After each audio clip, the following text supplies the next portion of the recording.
Habang sinasabi ng United States na patuloy ang diplomatic negotiations, muling uminit ang sitwasyon sa Middle East.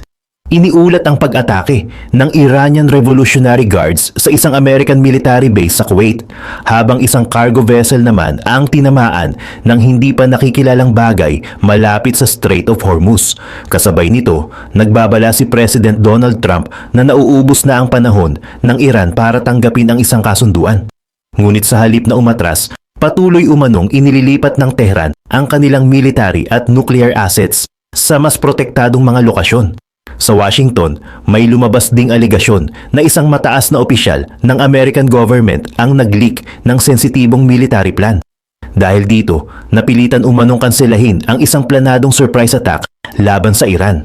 Habang lumalalim ang tensyon, sabay-sabay namang umiinit ang Kuwait, Strait of Hormuz, Red Sea, Iraq, Syria, Lebanon at Gaza.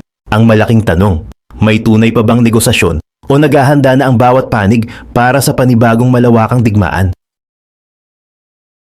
Nagsimula ang panibagong tensyon matapos lumabas ang ulat na tinanggihan ng Tehran ang compromise proposal ng United States. Wala pang isang araw matapos ang balitang ito, naglabas si President Donald Trump ng isang matinding pahayag. Inakusahan niya ang Iranian leadership ng pagpapakita ng magkaibang mensahe sa publiko at sa mga pribadong pag-uusap. Ayon kay Trump, humihiling umano ang Iran ng meeting sa American government. Ngunit kapag nagsimula na ang pag-uusap, itinatanggi naman ng Tehran na may direktang negotiations silang ginagawa. Sabi ni Donald Trump, sinasabi nilang walang pag-uusap pero patuloy silang nagpapadala ng mensahe at humihiling ng kasunduan. Ayon naman sa Iran, hindi sila direktang nakikipag-usap sa United States. Ang kanilang komunikasyon umano ay nakatuon lamang sa Oman at sa posibilidad na maibalik ang ligtas na paglalayag sa Strait of Hormuz. Posibleng parehong may bahagi ng katotohanan ang mga pahayag. Maaaring dumadaan ang mga mensahe sa Oman, Qatar o Pakistan nang hindi direktang nagkikita ang American at Iranian delegations. Para sa Washington, maaari pa rin itong tawaging negotiation. Para naman sa Tehran, maaari nilang sabihing wala pang formal at direct talks. Gayunman, malinaw sa pahayag ni Trump na nawawalan na ng pasensya ang White House. Patuloy niyang iginiit na hindi papayagan ng United States na magkaroon ng nuclear weapon ang Iran. Habang umiinit ang palitan ng pahayag, iniulat na umatake ang Iranian Revolutionary Guards sa isang American military base sa Kuwait. Ayon sa mga unang report, 3 magkakaibang drone umano ang ginamit sa operasyon. Naglabas din ang Iranian media ng balitang may mga pagsabog na narinig sa Kuwait at isang base ng United States ang tinamaan. Ngunit mahalagang linawin na sa oras ng naturang ulat, wala pang official confirmation mula sa United States at Kuwait tungkol sa lawak ng pinsala at kung mayroon bang nasaktan. Kasabay ng pag-atake, sinabi ni Trump na malapit nang malaman ng publiko kung saan patungo ang negotiations. Sabi ni Donald Trump, mabilis ang magiging galaw ng mga susunod na pangyayari. Kailangang mabuksan ang Strait of Hormuz. Ang naturang pag-atake ay nagpapakita ng malaking problema para sa mga American forward base sa Middle East. Dahil malapit ang ilang base sa Iran, maaaring umabot ang missiles o suicide drones sa loob lamang ng napakaikling panahon. Ayon sa isang intelligence assessment na binanggit sa source, maaaring bumaba sa wala pang 2 minuto ang warning time ng Patriot at THAAD systems kapag may inilunsad na missile o drone mula sa malapit na Iranian territory. Ibig sabihin, napakaliit ng oras para mailipat ang mga aircraft, maprotektahan ang military personnel at maihanda ang interceptors. Dahil dito, hindi lamang diplomacy ang pinag-iisipan ng Washington. Kasabay ng negotiations, naghahanda rin ang American military para sa posibilidad ng panibagong pag-atake. Hindi lamang military base ang nasa panganib.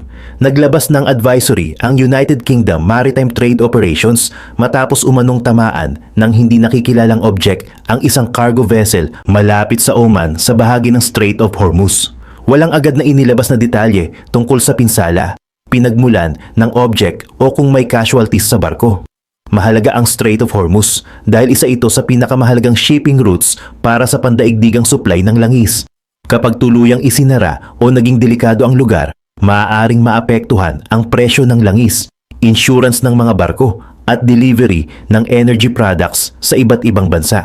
Ginagamit umano ng Iran ang Strait of Hormuz bilang pangunahing pressure lever laban sa United States at mga kaalyado nito. Sa pananaw ng Tehran, ang banta sa shipping route ay maaaring magbigay sa kanila ng pagkakataong humingi ng sanctions relief, pagtigil ng American airstrikes at pagluwag ng naval blockade. Ngunit ayon kay Trump, walang karapatan ang Iran na kontrolin ang international waterway.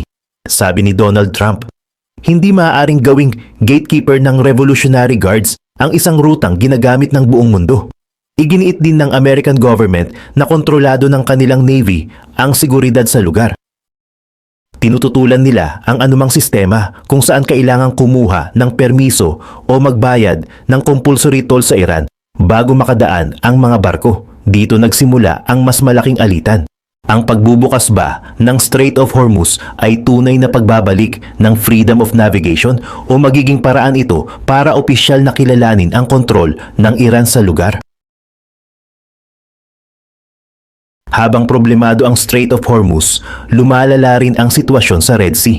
Ayon sa mga source, nagbanta ang Houthis na magpatupad ng naval blockade laban sa Saudi Arabia. Dahil dito, napipilitang umiwas ang ilang Saudi tankers at commercial ships sa Bab el-Mandeb Strait. Sa halip na dumaan sa mas maikling ruta, kailangan nilang umikot sa Africa bago makarating sa Asia. Tinatayang nadaragdagan ng humigit kumulang 15 araw ang biyahe. Kasabay nito ang pagtaas ng fuel expenses, shipping insurance at transportation costs. Iniulat din na bumaba ng halos kalahati ang Saudi oil traffic sa Bab el-Mandeb matapos magsimula ang mga pagbabanta ng Houthis. Sa isa pang ulat, sinabi ng Houthis leadership na muli nilang tinarget ang Saudi oil tankers gamit ang missiles. Ilang tanker na umano ang kanilang tinangka o sinasabing tinamaan sa loob ng ilang araw. Bilang tugon, nagsagawa naman umano ang Saudi military ng mga pag-atake sa Houthis-controlled area sa Yemen, kabilang ang mga lokasyong malapit sa Sanaa at Hodeidah. Dahil dito, dalawang mahalagang shipping choke points ang sabay na nasa panganib, ang Bab el-Mandeb sa Red Sea at ang Strait of Hormuz sa Persian Gulf. Kapag sabay na nagkaroon ng matinding disruption sa dalawang rutang ito, posibleng tumaas ang presyo ng langis at shipping costs sa buong mundo. Hindi na lamang ito labanan ng Iran at United States. Unti-unti nitong dinadamay ang Saudi Arabia, Yemen, Oman at iba pang bansang umaasa sa ligtas na paglalayag sa rehiyon. Dahil sa banta ng Iranian missiles at drones, iniulat na binabago ng Pentagon ang deployment ng American air power sa Middle East. Ayon sa report na nakabase sa unnamed Western sources, ilang F-15 at F-16 squadrons, kasama ang aerial refueling aircraft, ang inilipat mula sa mga exposed airfield na malapit sa Iran. Ang ilan umano ay dinala sa mga lokasyong mas malapit sa Mediterranean at sa fortified base sa Southern Europe. Hindi pa ito opisyal na kinumpirma ng Pentagon. Gayunman, malinaw ang military logic ng naturang hakbang. Ang fighter jet na nakaparada sa isang exposed runway ay madaling maging target. Ngunit kapag inilagay ito sa mas malayong protected base, maari pa rin itong gamitin sa operasyon sa tulong ng tanker aircraft at long-range weapons. Hindi nangangahulugang sumusuko o umaalis na ang United States kapag inilayo nila ang kanilang aircraft. Sa halip, maaaring bahagi ito ng dispersal strategy. Sa ganitong paraan, mapipilitan ng Iran na bantayan ang mas maraming base, flight route, tanker movement at naval launch platform. Iniulat ding nananatiling naka-high alert ang American destroyers na may Aegis combat system sa Eastern Mediterranean at Arabian Sea. Ang mga barkong ito ay maaring gamitin para mag-track ng missiles, protektahan ang naval routes at tumulong sa regional air defense. May report ding hindi isinama sa mas malawak na relocation ng ilang American F-35 aircraft na nasa Israel. Posibleng dahil sa layered air defenses ng Israel at sa presensya ng THAAD system. Ngunit tulad ng ibang detalye, hindi rin ito opisyal na kinumpirma ng Pentagon at dapat ituring na report lamang. Habang naghahanda ang mga military forces, lumitaw ang isang seryosong alegasyon sa loob ng Washington. Ayon sa ikalawang source, may planado umanong surprise attack ang United States laban sa IRGC at Iranian infrastructure. Ngunit ilang oras bago sana ang operasyon, kumalat na sa media at publiko ang impormasyon tungkol dito. Dahil alam na umano ng maraming tao ang plano na wala ang element of surprise. Napilitan umano si President Trump na kansilahin o baguhin ang operasyon. Pagkatapos nito, bigla niyang inanunsyo na muling umuusad ang negotiations sa Iran. Ayon sa commentator, maaaring ginamit ang diplomatic announcement upang maitago ang totoong dahilan ng pagkansila ng military operation. May aligasyon ding isang high-level figure sa American government ang naglabas ng classified military information. Gayunman, walang dokumento o official government announcement sa mga ibinigay na source na nagpapatunay kung sino ang nag-leak at kung ano ang eksaktong laman ng planong operasyon. May isa pang theory na posibleng hindi totoong attack plan ang ipinakalat. Posibleng ginawa lamang ito bilang test upang malaman kung sino ang naglalabas ng classified information. Ayon sa theory, kakaunti lamang ang binigyan ng detalye. Kapag lumabas ang impormasyon sa publiko, mas magiging madali para sa investigators na tukuyin kung saan nanggaling ang leak. Ngunit hanggang walang inilalabas na resulta ang FBI, White House o Department of Justice, mananatili itong aligasyon at political commentary lamang. Ang malinaw, may matinding debate sa loob ng United States tungkol sa direksyon ng digmaan. May mga gustong ipagpatuloy ang military pressure, habang may mga tumututol sa panibagong malawakang American involvement sa Middle East. Hindi lamang airstrikes at naval operations ang pinaghahandaan ng magkabilang panig. May mga ulat na inililipat ng IRGC ang kanilang ground forces at military equipment patungo sa western at southern parts ng Iran. Kabilang umano sa nakitang inililipat ang tanks at iba pang military vehicles patungo sa Abadan at sa mga lokasyong malapit sa Iranian-Iraqi border. Sa kabilang panig naman, nag-deploy umano ang Syrian military ng additional forces sa border ng Syria at Iraq. Nangangamba ang Damascus na maaaring tumawid ang Iranian-backed Shiite militias mula Iraq papasok sa Syrian territory. Mahalaga ang Iraq dahil maraming militia group na konektado sa Iran ang may mga base at protected facilities doon. Ayon sa source, may isang fortified military area sa south of Baghdad na matagal nang iniugnay sa drone facilities, missile storage, training grounds at command positions ng Iranian-backed groups. May report din tungkol sa presensya ng Houthis personnel sa Iraq. Posibleng ginagamit umano ang kanilang drone expertise upang makabuo ng mas maikling attack route patungo sa Israel. Ang drone na manggagaling sa Iraq ay mas mabilis na makararating sa Israel kaysa sa drone na manggagaling sa northern Yemen. Dahil dito, mas maikli ang warning time ng Israeli air defenses.